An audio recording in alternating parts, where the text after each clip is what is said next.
नमस्कार मित्रों, आज का वीडियो बहुत ही महत्वपूर्ण वीडियो है। आज की वीडियो में आप जानेंगे नेचुरली अपने घर से रहकर नसों की बीमारी को कैसे दूर करें।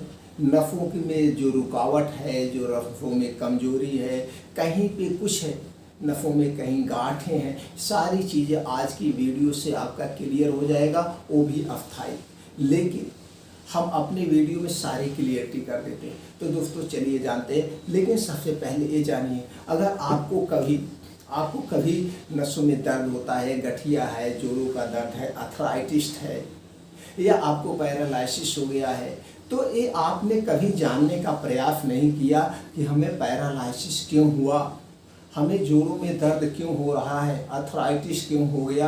आप डॉक्टर के पास जाते हैं, दवा लाते हैं, दवा खाते हैं, फिर डॉक्टर के पास आना जाना आपका डॉक्टर के पास लगा रहता है। आपने कभी जानने का प्रयास नहीं किया होगा कि आपको ये क्यों हुआ, जबकि ये आपका अधिकार है। आप जानिए।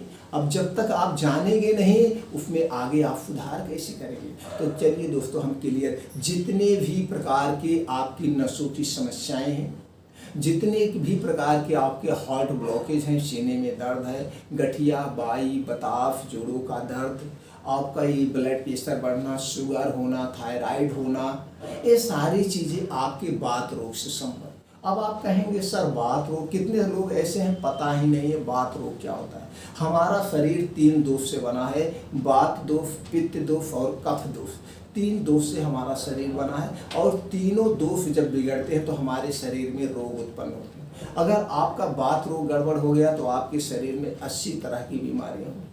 पित्त रोग गड़बड़ हो गया तो आपके शरीर में 15 तरह की बीमारियां होंगी, और कफ रोग आपका गड़बड़ हो गया तो आपके शरीर में 5% की बीमारियां होंगी। कफ वाली जितनी बीमारी होती है, टीबी, दमा, अस्थमा, ये सारी चीज़ें। तो आपको रात के खाने से होता है कफ रोग, और दोपहर के खाने से होता है पित्त दोष, और सुबह के खाने से डिपेंड होता है आपका वात रोग। तो दोस्तों, आपको अगर वात रोग की प्रॉब्लम है, अगर नसों से संबंधित कोई भी आपको दर्द है, हार्ट अटैक, ब्लॉक है, तो आप जान लीजिए आपका वात रोग बढ़ा हुआ है। आप वात रोग को सबसे पहले ठीक करिए। वात रोग क्यों होता है ये जानना आपको बहुत ज़रूरी है, और वात रोग को कैसे ठीक करें ये भी जानना जरूरी है। ये हो गया। और अगर आपको समस्या ही ना हो तो उसका भी आप समाधान कर सकते हैं।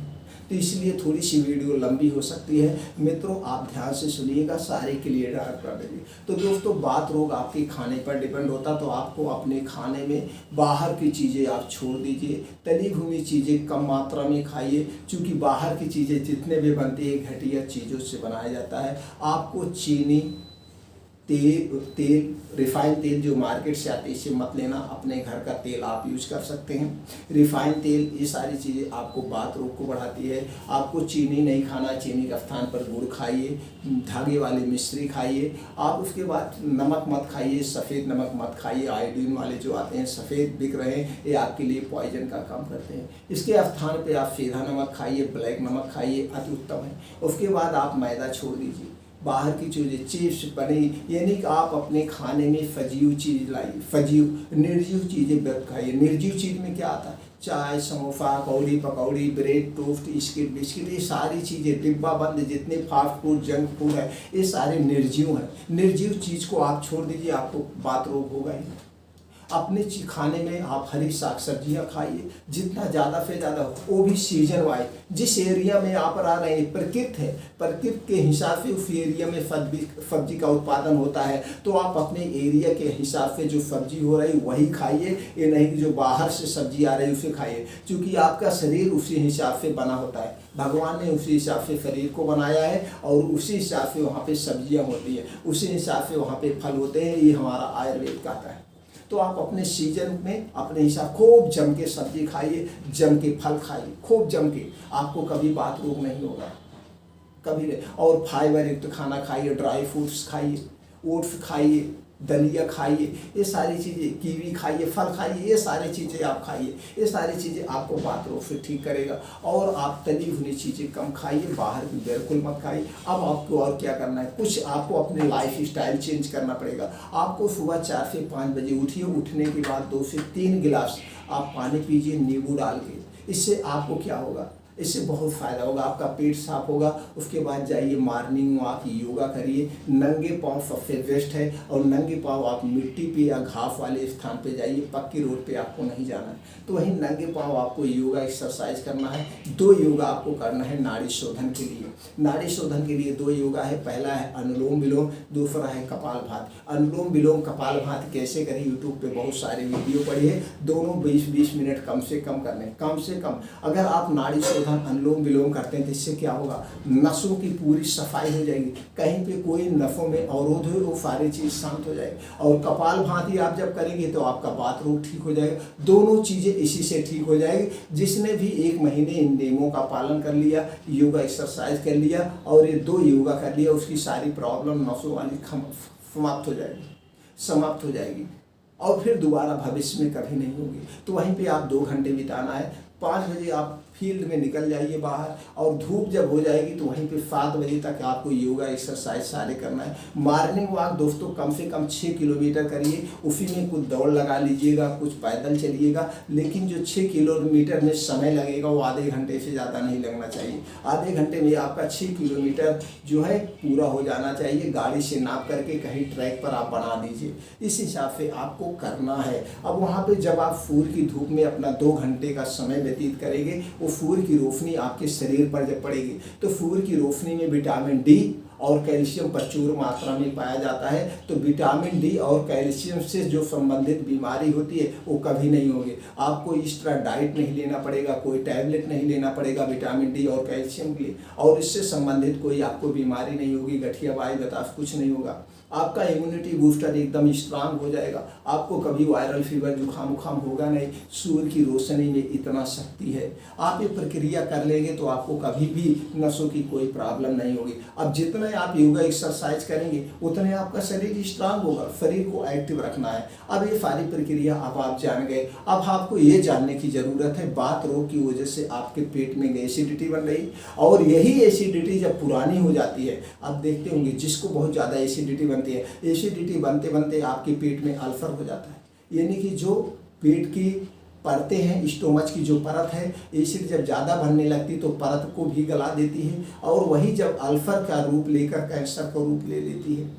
और यही एसिडिटी बढ़ते बढ़ते हमारे रक्त में चली जाती है, हमारे रक्त की एसिडिटी हो जाती है, और जब रक्त की एसिडिटी हो जाती है तो यही एसिडिटी जो है जाकर हमारे रक्त में जमने लगती है, तो हार्ट अटैक होता है, पैरालाइसिस होता है, और फिर गठिया वाई बतास तमाम तरह तरह की। जब बढ़िया से रक्त का संचार नहीं होगा हमारे बॉडी में तो नर्वस सिस्टम डिस्टर्ब हो जाते हैं, तभी हमारे शरीर में तरह तरह की बीमारियां होती है। तो आपको क्या करना है, हम अपने पेट की रक्त की अम्लता को शांत करना है। अब अगर हो भी गया है, जिसको हो गया है, ब्लॉकेज हो गया है, तो दोस्तों उसमें क्या है, रक्त की एसिडिटी को शांत करने के लिए हमें क्षारीय चीज़ खाना है।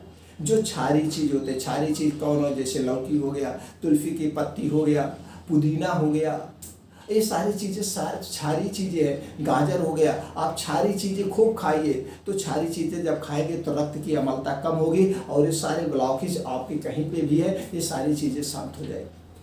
अब आप क्लियर हो गए। अब रक्त की अम्लता आपकी बढ़ी हुई है, जिसके वजह से रक्त की अम्लता बढ़ी हुई, तभी आपके शरीर में कहीं दर्द होगा। और ये दर्द कैसा होता हो आप अंदाजिए, जिस तरह से जब पेट में गैस एसिडिटी बनती तो आपके पेट में चुभन टाइप दर्द होता है, और आप दर्द की गोली खाते हैं लेकिन शांत नहीं होता है। जब आपको डॉक्टर पेंटाप्राजोल, राइबेप्राजोल, ओमेप्राजोल या एसिड को कम करने वाला एंटासिड देता है, तब जाकर के आपकी एसिड कम होती है और दर्द बंद होता है। तो वही एसिड जब आपके रक्त में जाती है तो आपके शरीर में कहीं जोड़ों पे जब दर्द होता है तो कैसे दर्द, चुभन टाइप दर्द होता है। आप अंदाजिए कभी आपके शरीर में कहीं दर्द हो रहा है, चुभन टाइप, ये जोड़ों में दर्द होने लगता है, जोड़े, और पैरों में ठीक से, हाथों में, जब जिस साइड में जहाँ पे भी नसें कमज़ोर होती है वहाँ ब्लड सर्कुलेशन नहीं जाता तो पैरालाइसिस हो जाता है। तो यही रक्त की अम्लता है, इसीलिए उस टाइप की दर्द होती है। और आप कितने भी दर्द की गोली खा लें, जब तक उसे दूर करने के लिए दवा नहीं करेंगे, जड़ पर इलाज नहीं करेंगे, तब तक ये अस्थायी रूप से ठीक नहीं होता। आयुर्वेद इसीलिए कहता हमें जड़ पर इलाज करना है। तो सबसे पहले आप अपने बात रोग को ठीक कर लीजिए, आप उसके बाद रक्त की अम्लता अपने आप ठीक हो जाएगी। रक्त की अम्लता के लिए कुछ चीज़ें हैं। तो जिसको कभी नसों की कमजोरी दूर करना है तो दोस्तों पहले से ही बात रोग पर काम करे, योगा एक्सरसाइज करे, लाइफ स्टाइल चेंज कर दे, बाहर की चीज़ें छोड़ दे, वो घर की चीज़ें बनी हुई होममेड सारी चीज़ें खाए, तो कभी उसे कोई नसों की प्रॉब्लम नहीं होगी, ना तो हार्ट अटैक ब्लड प्रेशर होगा। अब हम चलिए कुछ बताते हैं उपाय। अब आप जान गए आपको क्षारीय चीज़ खाना है रक्त की अम्लता को दूर करने के लिए। आप लौकी की सब्जी जमकर खाइए, लौकी का आप जूस पीजिए, इससे हम वीडियो बनाए हुए हैं आप देख सकते हैं। लौकी का जूस आप पीजिए, लौकी का जूस 200 ग्राम रोज सुबह खाली पेट पीजिए। लौकी के जूस में आप तुलसी की पत्ती डाल दीजिए, क्षारीय है और स्वाद बढ़ जाएगा और उसकी शक्ति बढ़ जाएगी। नींबू पुदीना की पत्ती डाल दीजिए, स्वाद बढ़ाने के लिए उसमें जीरा डाल दीजिए, सेंधा नमक डाल दीजिए, ब्लैक नमक डाल के बढ़िया से पीजिए। नहीं तो लौकी का वो बना के दोस्तों पीजिए सूप, लौकी का सूप आप एक टाइम पीजिए, रक्त की अम्लता खत्म हो जाएगी। ये सारी चीज़ें डाल के सूप बनाइएगा। अब चलिए हम बताते हैं नसों की कमजोरी को कैसे दूर करें और भी भारी। तो दोस्तों ये जो सारी चीज़ें बता रहे हैं इसमें आपको सारी चीज़ें मिलेगी। नसों की कमजोरी के लिए क्या दिया जाता है, विटामिन B12 दिया जाएगा, vitamin B9, vitamin B6, vitamin B1 और E और विटामिन C। विटामिन C क्यों दिया जाता है, कैल्शियम जो रक्त की अम्लता है उसे खत्म करने के लिए। तो सारे प्रोटीन्स विटामिन दिए जाते हैं। और जो आज हम आपको ये फार्मूला बता रहा हूँ ये आपके इसमें सारे तत्व पाए जाते हैं। आपको क्या लेना है, अलसी का बीज लेना है दोस्तों 5 ग्राम, सोयाबीन का दाना लेना है 10 ग्राम, आलमंड लेना है 7 से 8 पीस। ये दोस्तों आलमंड 2 टाइप का होता है, बादाम एक आती है खट्टी बादाम, एक मीठी बादाम। खट्टी बादाम मत लीजिएगा, उसमें फाइनाइट टाइप का पॉइजन पाया जाता है। आप चेक करके मीठी बादाम लेंगे। और इसमें अखरोट लेना है 3 से 4 पीस, और मूंगफली का दाना लेना है 15 ग्राम, और चना लेना है 25 ग्राम। ये सारी चीज़ें लेने के बाद अच्छी तरह से इसे धुल लीजिएगा, क्योंकि हर एक चीज़ में प्रिवेंट डाला जाता है सेफ रखने के लिए। इसे अच्छी से धुलने के बाद आप इसमें किसमें भिगोना है, मिट्टी के बर्तन में। मिट्टी के बर्तन में क्यों भिगोना है ये भी जान लीजिए। इसलिए दोस्तों मिट्टी जो होती है, जो भी इसमें विषैले पदार्थ पाए जाते हैं वो अपनी तरफ अवशोषित कर लेगी, इसकी सारी गर्मी को अपनी तरफ खींच लेगी। आप मिट्टी के बर्तन में इसे रात भर के लिए भिगो दीजिए। अब सुबह 5 बजे से 7 बजे तक 2 घंटे आपने किसमें समय दिया, योगा एक्सरसाइज में। अब उसके बाद जब वहाँ से आप आएंगे थोड़ा सा आराम करने के बाद इसे आप 8 बजे खा लीजिएगा। 8 बजे इसे आप 8 बजे सुबह खाली पेट चबा चबा के खाइएगा, एकदम चबा चबा के, मुंह में पानी बन जाए। जितने आप चबाएंगे उतने आपका जल्दी डाइजेस्ट होगा, इसलिए आपके मुंह से लार निकलती है, यही लार आपके खाने को पचाती है। अब उसके बाद दोपहर में क्या लेना है, दोपहर में आपको गाजर लेना है 100 ग्राम, चुकंदर लेना है 50 ग्राम, टमाटर 50 ग्राम, कीवी 1 पीस, केला 2 से 3 पीस। ये सारी चीज़ें आप सलाद के तौर पे दोपहर में खाइए। याद रखिएगा दोनों चीज़ें, कोई भी चीज़ खाने के 1 घंटे पहले पानी पी लीजिएगा, उसके पहले पानी नहीं पीना है। खाने के 1 घंटे पहले पानी पी सकते हैं, उसके बाद नहीं पीना है। और खाने के 2 घंटे बाद ही पानी पीजिएगा, कुछ भी मुंह में नहीं डालना है जब ये आप प्रोसीजर करेंगे। वैसे खाना और पीना दोनों एक साथ नहीं किया जाता है, या तो आप खाइए या तो आप पीजिए, दोनों एक साथ मत करिएगा अन्यथा नुकसान करेगा। अब आप क्लियर हो गए दोस्तों। इसे कब खाना है, दोपहर सलाद के तौर पे, सलाद के तौर पर इसे आप दोपहर लीजिए। इसमें भी फाइबर प्रचुर मात्रा में, वो सारे प्रोटीन्स विटामिन है, वो क्षारीय है, गाजर भी क्षारीय है, इसमें भी क्षारीयपन के कुछ तत्व हैं, टमाटर भी क्षारीय है, कीवी भी और केला भी। सारी चीज़ें आपके क्या करेंगे, नस की अम्लता को, रक्त की अम्लता को शांत करेंगे, नसों को मजबूत करेंगे। अब और उसके बाद आपको स्ट्रांग बनाना है तो कुछ आयुर्वेदिक चूर्ण भी आप बना लीजिए। आपको अश्वगंधा लेना है दोस्तों 100 ग्राम, सतावर लेना है 100 ग्राम, इसकी जड़ी भी आप ले सकते हैं, इसका पाउडर भी ले सकते हैं। जड़ी आपके यहाँ पानसारी के यहाँ मिल जाएगी। अगर आप जड़ी ले रहे हैं तो फिर जड़ी को लाइए, सुखा लीजिए और मिक्सर में आप पाउडर बना लीजिए। उसके बाद मखाना लेना है 400 ग्राम, आलमंड लेना है 200 ग्राम, बादाम 200 ग्राम, अखरोट 200 ग्राम और मूंगफली का दाना 200 ग्राम, ये 200 ग्राम। ये सारी चीज़ें में सारे प्रोटीन्स विटामिन है और इसमें अखरोट वगैरह मिला है जो आपके घुटनों में कहीं ग्रीस वगैरह कम हो गई होगी वो भी पूर्ति कर देगा। तो ये ऐसा फार्मूला है। तो अब इसको छोड़ करके ये दोनों पाउडर के तौर पे है, जो भी इससे नहीं भूनना है। बाकी ये चीज़ें आप हल्का सा दोस्तों स्लो आंच में भून लेंगे तो जो इसमें मॉइस्चर है, जो इसमें सीलन है, ये सारे खत्म हो जाएंगे। अब भुनने के बाद इसका पाउडर बना लीजिएगा। फिर दोनों पाउडर बना करके अब फिर दोनों पाउडर इससे बन गया। अब आपका एक पाउडर तैयार हो गया। अब इस पाउडर को आप कांच के डिब्बे में रख दीजिए। कांच के डिब्बे में रखिएगा, बाकी किसी में नहीं, कांच के डिब्बे में आप रख दीजिए। अब इसे सुबह शाम 2-2 चम्मच, सुबह शाम 2-2 चम्मच आपको गाय के दूध में, गाय का दूध मित्रों, गाय का दूध अगर मिल जाए अति उत्तम है, लेकिन देसी गाय का, साहीवाल जर्सी का नहीं चाहिए। पैकेट का दूध तो बिल्कुल नहीं लेना है, उसको खाने से कोई मतलब नहीं है। आप या तो भैंस का ले लीजिए, भैंस का दूध लीजिएगा तो अपने आँख के सामने, कोई भी दूध लीजिएगा अपने आँख के सामने निकलवा करके ही शुद्ध दूध चाहिए। तो अब आपको 300 ग्राम दूध लेना है। उस 300 ग्राम दूध में 2 चम्मच डाल के उबाल दीजिएगा। उबालने के बाद खाना खाने के 1 घंटे के बाद पीना है। खाना खाने के 1 घंटे के बाद इसे पीजिए, सुबह शाम पीजिए। आपको एक ही हफ्ते में नसों की सारी कमजोरी दूर हो जाएगी। आप इसे लगातार 3 महीने पी सकते हैं। 3 महीने पीने के बाद आप ये दोनों चीज़ें हटा दीजिएगा, अश्वगंधा और फतावर, बाकी का पाउडर आप पी सकते हैं। बाकी पाउडर पूरे लाइफ टाइम, बाकी इसे हमेशा आप खा सकते हैं। इसे आप हमेशा अपने खाने में शामिल कर लीजिए। आपको कभी भी नसों की कोई प्रॉब्लम नहीं होगी। लेकिन याद रखिएगा, सबसे जो ज़्यादा ज़रूरी है, जिस कारण से हो रहा है, कारण पे आप इलाज करिए। आप अपना बात रोग दुरुस्त करिए। अगर बात रोग से संबंधित कोई बीमारी है तो पहले बात रोग को आप ठीक करिए, और या तो खाने पीने से ठीक करिए या बात रोग के लिए कुछ मेडिसिन ले सकते हैं।